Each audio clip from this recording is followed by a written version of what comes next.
Next up, we got Stu, who kept Le'Veon Bell. You getting a little nervous, Stu? Little nervous? It's Wednesday, and he's not at camp yet. John Connor's still available? I want to check. But then you grabbed Rob Gronkowski.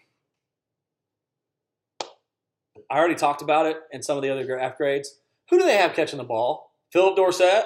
Really? Cordell Patterson. I don't remember the last time he's caught a ball. He kick returns. He runs it once in a while, but we'll see how valuable those two guys are. Julian Edelman comes back. Chris Hogan's a solid guy, but in the red zone, who is Brady going to? He's going to Gronk.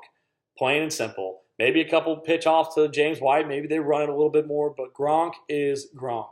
He is unquestionably the number one tight end year in, year out. If he misses games, he still outscores other guys with his overall score. He missed 4 games one season and still was the number one tight end because he is ridiculous. And he has a Hall of Fame quarterback that knows how to get him the ball.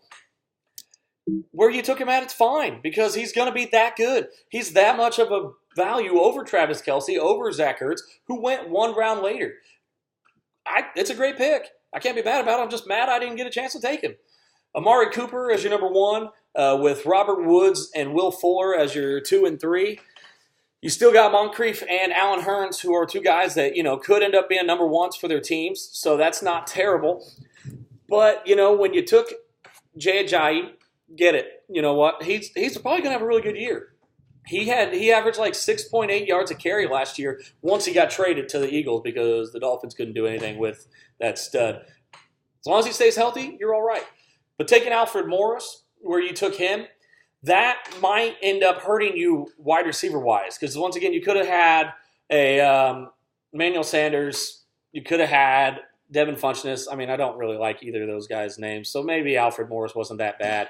But or maybe you waited around on your other running back because you have Le'Veon Bell, and you would have grabbed one of the other wide receivers that was coming through, which there was a lot. That's, once again, I've said, the Crabtree, Tate, Hogan, Jones, Demaryius Thomas, Brandon Cooks, all those guys were guys that were available when you took Ajayi. But I get your running backs are good, so I wouldn't really fault you on that. But the Alfred Morris, when you still don't know what his role is going to be, to take him in the 5th round is a little scary. You also grab Marlon Mack, who's injured, not going to start week 1, but you're not needing him for week 1. You're needing him for well, you might need him for week 1 because of the Le'Veon Bell not playing or being at camp or anything. But when Le'Veon Bell gets traded to the Colts, then Marlon Mack won't be valuable, but I don't think you'll care at that point in time.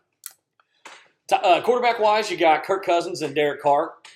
Solid duo. Once again, everybody was taking 2 quarterbacks this year. I don't know if it's just that you kind of forgot other players or weren't prepared for that, or you just don't want to be left on bye week with a bad one, or you really don't know which one's good, or you're going to try to stream the 2. There's plenty of reasons why, but with Kirk Cousins, I don't know if you needed to take a Derek Carr there when you could have maybe got some depth somewhere else. But either of those 2 guys would be solid starts week to week.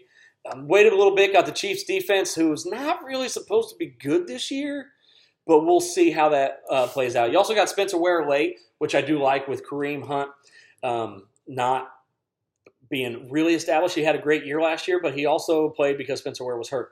But there hasn't been a lot of good news on Spencer Ware. But once again, you took him, the 13th round? Or no, not even that, the 15th round, so it is what it is. Grabbed Austin Seferian-Jenkins late.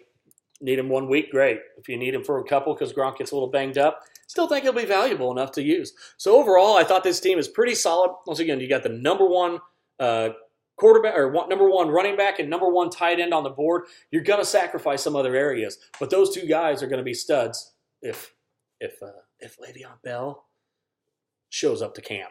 So overall, though, I gave you a B on the grade. Once again, I think that there's a couple things you could have maneuvered a little bit differently, but overall, I think this is going to be a playoff team, and it's a team I don't want to meet in the playoffs.